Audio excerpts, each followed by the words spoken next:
Prime Minister Narendra Modi smiling warmly alongside Chinese President Xi Jinping at the Shanghai Cooperation Organization summit in Tianjin. For years, India and China have been painted as rivals, competing for influence in Asia, clashing along disputed borders and struggling to balance trade relations. Yet here they were, showcasing a new partnership. The question arises, did US President Donald Trump's aggressive tariff war push India closer to Beijing than anyone thought possible? The turning point came in August 2025, when the United States slapped a punishing 50% tariff on Indian goods. The measure was introduced in two phases, an initial 25% reciprocal tariff and a subsequent 25% penalty linked to India's continued purchase of discounted Russian oil. Washington argued that India was undermining US sanctions on Moscow.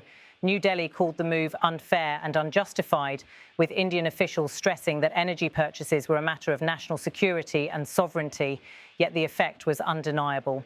India's export markets were shaken, supply chains reoriented, and questions began to mount about whether the US was still a reliable partner.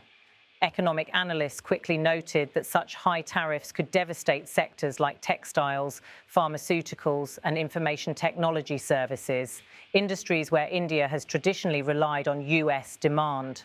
The Trump administration defended the tariffs as necessary to protect American jobs, but the collateral damage was India's growing sense of alienation.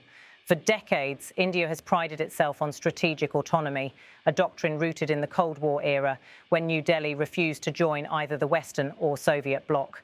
The 2025 tariffs reignited this philosophy. Foreign Minister S. Jaishankar reiterated India's stance. We will not be dictated to by any external power when it comes to our energy choices or our trade priorities. Commerce Minister Piyush Goyal insisted India's economic reforms and diversification drive were completely unlinked to US pressure. Yet critics at home and abroad pointed out that the timing of India's outreach to Beijing coincided almost perfectly with Washington's tariff assault. This dual narrative, asserting independence while visibly pivoting eastward, set the stage for what unfolded at the SCO summit. At Tianjin, Modi and Xi declared, India and China are development partners, not rivals. Behind the slogan were concrete steps, plans to resume direct flights suspended since the pandemic, discussions on easing visa restrictions, and even limited border confidence building measures. The symbolism was potent.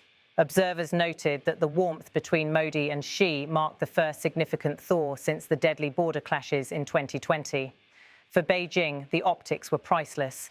Xi could portray China not as India's adversary, but as its new economic ally. For New Delhi, the SCO platform allowed Modi to signal to Washington that India had alternatives. This was more than choreography. The summit concluded with talk of expanding trade corridors, enhancing connectivity, and deepening energy cooperation, all themes China has championed under its Belt and Road Initiative, though India continues to resist full participation. The distinction, however, was blurred in Tianjin, as both sides emphasized mutual benefit over competition. Global commentary was swift. The Guardian argued that Trump's tariff war effectively boosted China by driving India into Beijing's arms. The Wall Street Journal framed the Modi-Xi optics as a collective message to Washington, warning that tariff diplomacy might weaken US influence in Asia. The Week went further, bluntly asking, did Trump just push India into China's arms? Financial Times described the summit as a reverse Nixon moment, flipping Cold War history on its head. Where Nixon once courted China to counter the Soviet Union, Trump's policies risked pushing India closer to Beijing and Moscow simultaneously. Washington Post noted that this was Modi's first visit to China in 7 years, highlighting how US trade aggression had accelerated the rapprochement. Together, these accounts painted a clear picture. The tariffs may not have been the sole driver, but they served as a catalyst for India's shift.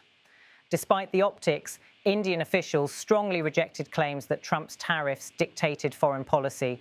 Piyush Goyal insisted that India's relationship with China is a matter of reform and diversification, not retaliation against the US. Jaishankar emphasized that India's core concerns with Beijing, border security and sovereignty, remained unchanged. The government's narrative stressed that closer ties with China were pragmatic, not ideological. India needed to stabilize relations with all major powers, especially given the volatility of global trade.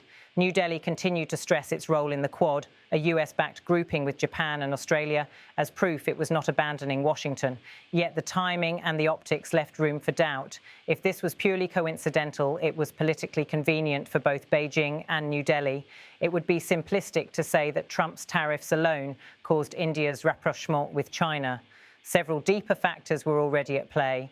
Border de-escalation. Since 2024, India and China have engaged in quiet but steady talks to reduce tensions along the line of actual control, preventing flare-ups like those of 2020. Economic interdependence. Despite political tensions, China remains one of India's largest trading partners. Bilateral trade in 2024 reached over $135 billion, with Chinese goods dominating critical sectors like electronics. Multipolar ambitions. Both India and China seek to shape a multipolar world order, reducing reliance on Western-led institutions.